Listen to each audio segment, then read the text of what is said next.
그리하고 암논이 그를 심히 미워하니 이제 미워하는 미움이 전에 사랑하던 사랑보다 더한지라. 암논이 그에게 이르되 일어나 가라. 옳지 아니하다. 나를 쫓아보내는 이 큰 악은 아까 내게 행한 그 악보다 더하다. 암논이 그를 듣지 아니하고 그가 부리는 종을 불러 이르되 이 계집을 내게서 이제 내보내고 곧 문빗장을 찌르라. 암논의 하인이 그를 끌어내고 곧 문빗장을 치르니라. 다말이 채색 옷을 입었으니 출가하지 아니한 공주는 이런 옷으로 단장하는 법이라. 다말이 재를 자기의 머리에 덮어쓰고 그의 채색 옷을 찢고 손을 머리 위에 얹고 가서 크게 울부짖으니라. 그의 오라버니 압살롬이 그에게 이르되 내 오라버니 암논이 너와 함께 있었느냐? 그러나 그는 내 오라버니. 누이야, 지금은 잠잠히 있고 이것으로 말미암아 근심하지 말라. 이에 다말이 그의 오라버니 압살롬의 집에 있어 처량하게 지내니라.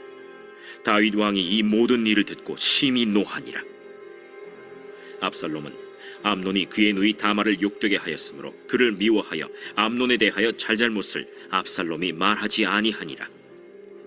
만 2년 후에 에브라임 곁 바알 하솔에서 압살롬이 양털을 깎는 일이 있음에 압살롬이 왕의 모든 아들을 청하고 압살롬이 왕께 나아가 말하되 이제 종에게 양털 깎는 일이 있사오니 청하건대 왕은 신하들을 데리시고 당신의 종과 함께 가사이다.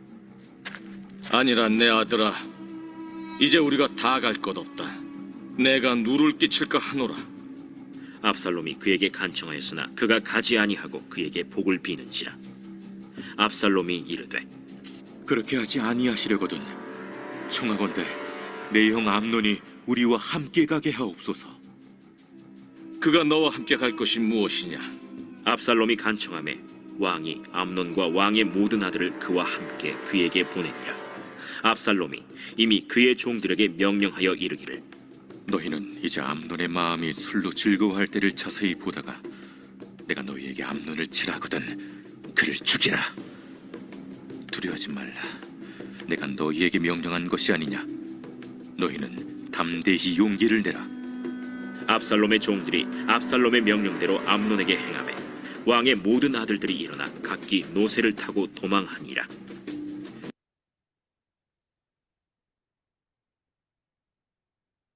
오늘 본문의 말씀은 다윗의 자녀들이 죄를 짓는 말씀입니다. 다윗에게 첫째 아들이 있었습니다. 암논이라는 아들입니다. 이 아들은 앞으로 다윗 왕을 이어서 왕위로 올라갈 이런 사람이었습니다. 암논은 이복 동생 다말을 강간을 하였습니다. 집에서 쫓았습니다. 다말은 오빠인 압살롬의 집으로 가서 죄를 뒤집어쓰고 채색 옷을 찢으면서 대성통곡을 하였습니다. 압살롬은 암논이 행한 죄를 알게 되었고 다말에게 이 일에 대해서 옳다 그르다 말하지 말자라고 말합니다. 앞으로 압살롬이 기회를 찾아서 암논에게 복수하기 위한 것이었습니다. 대성통곡의 울음소리를 다윗 왕이 들었습니다. 다윗 왕은 분노하게 됩니다. 다윗 왕의 그런 자녀들끼리 근친상간에 이런 죄를 지었고요. 간음죄를 지었기 때문입니다. 그렇지만 다윗은 암논 첫째 아들에 대해서 제대로 훈계하지를 못했습니다. 그 이유는 다윗이 떳떳하지 못하기 때문입니다.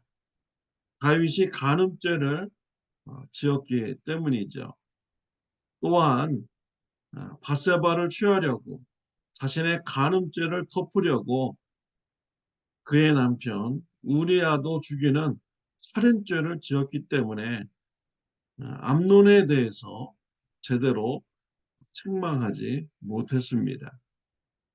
그냥 조용히 덮고 지나가는 것이 최선의 길이라고 생각하고 덮었던 것이죠. 이것이 다윗의 실수입니다. 앞으로 압살롬이 이에 대한 분노를 가지고요, 반역을 일으킵니다. 또 왕의 후궁들을 대낮에 강간을 하는 이런 일이 벌어지고요. 다윗의 군대와 압살롬의 군대가 서로 싸움으로써 이스라엘 군사들이 죽는, 많은 생명들이 죽어가는 이런 끔찍한 결과가 있게 된 것입니다. 율법대로 다윗 왕이 암논을 책망하고 또 심판을 내린다면 어떠한 결정이 되겠습니까? 신명기 22장 25절 27절에 보면 남자가 억지로 여자를 강간하게 되면 남자는 죽이라 라고 했습니다. 강간당한 여자는 살리라고 했습니다. 여자는 아무 죄가 없기 때문입니다. 또 신명기 22장 29절 말씀에 보면은 강간한 이 남자는요, 그 여자의 아버지에게 은 50세겔을 주라라고 했습니다. 그리고 그 여인은 강간당한 남자와 살 수 있다라고 했습니다. 그러나 그 여자의 아버지가 원치 않으면 딸을 보내지 않게 됩니다. 그 대신 은 50세겔은 꼭 줘야 되는 것이죠. 다윗 집안의 이런 상황에 비추어 보면은 별 의미가 없습니다. 다말의 아버지는 다윗 왕이죠. 그리고 암논은 왕자이기 때문에 은 50세겔이 부담이 되는 이런 금액이 아닙니다. 쉽게 낼 수가 있는 것이죠. 그렇기 때문에 별 의미가 없는 것입니다. 레위기 20장 17절 말씀에 보면은요, 근친상간의 죄를 지은 자들은 죽이라라고 말씀을 하고 있습니다. 이와 같이 율법의 조항을 통해서 볼 때 암논은 사형죄에 해당되는 것입니다. 율법으로 죽여야만 되는 것인데 다윗이 떳떳하지 못한 것입니다. 다윗조차도 자기가 간음죄를 지었고 살인죄를 지었기 때문에 죽어 마땅한 이런 자입니다. 하나님께서 다윗의 목숨을 살려주셨지만 다윗과 바세바 사이에서 태어난 이 아이의 생명을 거두어 가셨습니다. 그리고 다윗의 후궁들이 환한 대낮에 강간을 당하는 이런 큰 일이 벌어지게 될 것이라고 하나님께서는 심판의 메시지를 주셨습니다. 다윗은 간음죄, 살인죄에 대해서 자유로울 수가 없었던 것이죠. 그래서 암논의 이런 간음죄에 대해서 제대로 책망을 하지 못한 것입니다. 우리가 여기에서 얻을 교훈은 무엇입니까?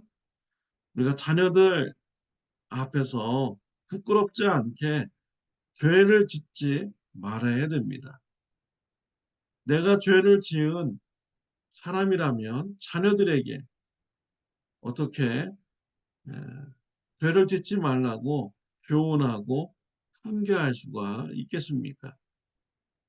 내가 간음죄를 지었는데 자녀들에게 어떻게 간음죄를 짓지 말라고 교육하고 훈계할 수가 있겠습니까?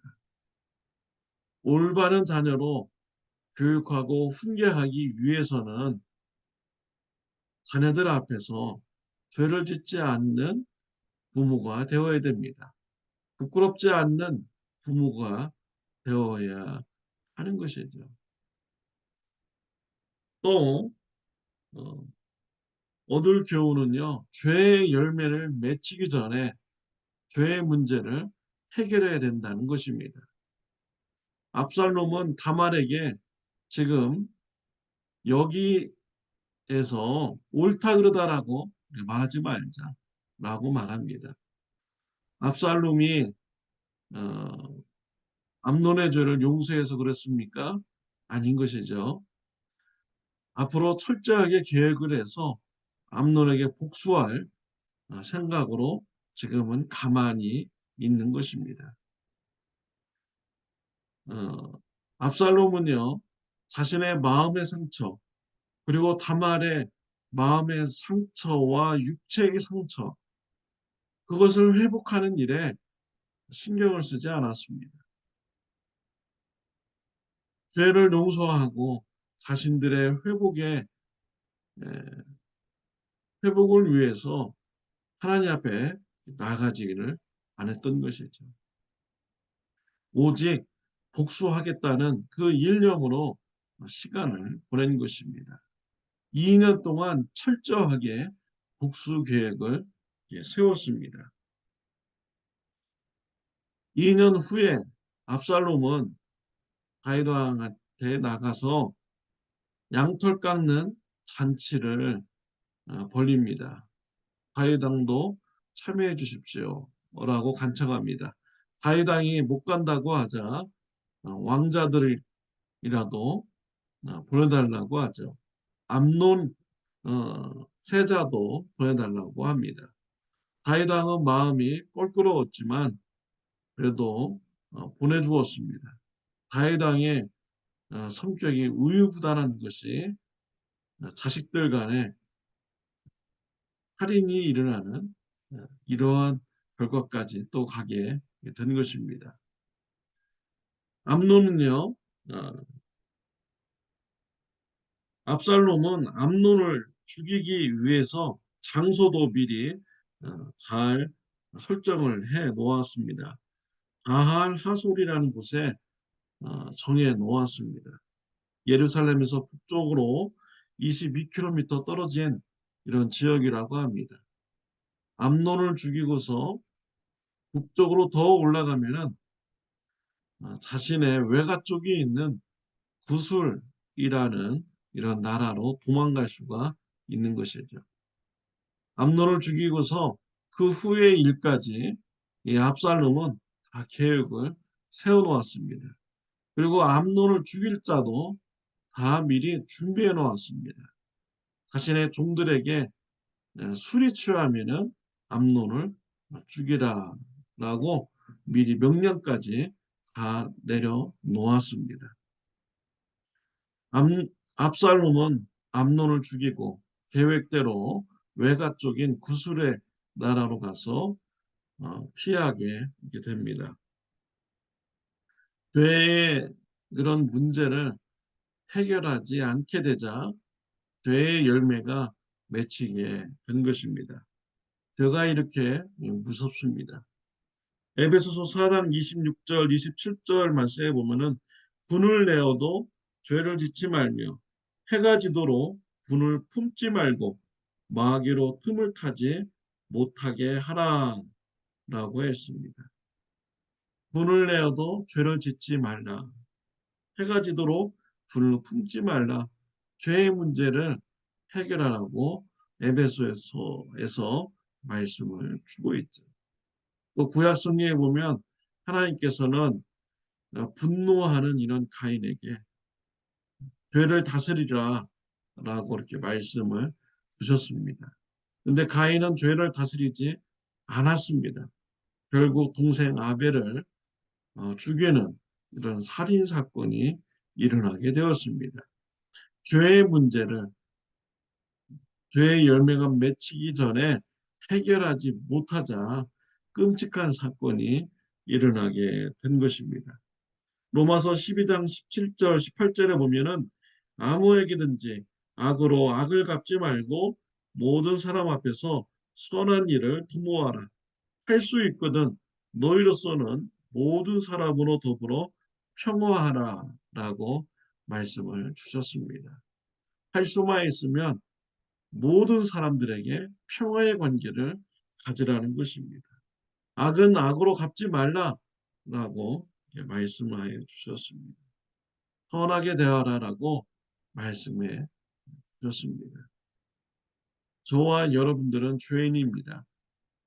하나님 앞에 죄의 심판을 받아서 지옥 형벌을 가야 될 이런 존재입니다. 그런데 하나님께서 예수 그리스도를 통해서 우리의 죄를 용서해 주셨습니다. 예수님이 우리의 죄를 대신해서 형벌받아 죽으셨습니다. 우리의 죄가 용서받은 자로서 우리 주위에 있는 나를 화나게 하는 이런 죄인들을 향하여서 용서를 베푸는 삶을 살아가시기를 바랍니다. 죄를 다스리는 삶을 살아가시기를 바랍니다. 죄의 열매를 맺기보다는 성령의 열매를 맺어 나가는 저와 여러분들이 되시기를 바랍니다. 자녀들 앞에서 부끄럽지 않게 죄를 짓지 않는 삶을 살아가는 저와 여러분들이 되시기를 바랍니다. 기도드리겠습니다. 하나님 아버지 감사합니다. 오늘 말씀을 통하여서 죄를 다스리지 못하면 죄의 열매가 맺히는 이런 말씀을 우리가 같이 나누었습니다. 또한 자녀들 앞에서 부끄럽지 않게 죄를 짓지 말자는 이러한 말씀을 또 생각을 같이 나누었습니다. 하나님, 우리의 마음과 생각과 행동을 붙잡아 주시옵시고 주의 말씀 가운데서 가루나 우루나 치우치지 않게 해 주옵시며 하나님도 받은 사랑을 생각하며 죄를 다스리고 분을 다스리며 이웃을 향하여서 악한 자일지라도 선으로 대하고 평화의 관계를 맺어나갈 수 있도록 주님 축복하여 주옵소서. 우리의 죄를 용서해 준 것 같이 이웃의 죄도 용서하면서 살아갈 수 있는 주님의 자녀들 다 될 수 있도록 은혜 베풀어 주옵소서. 예수님의 이름으로 기도드렸습니다. 아멘. 오늘 하루도 죄를 멀리하면서 용서의 사랑을 베푸는 하루가 되시기를 바랍니다.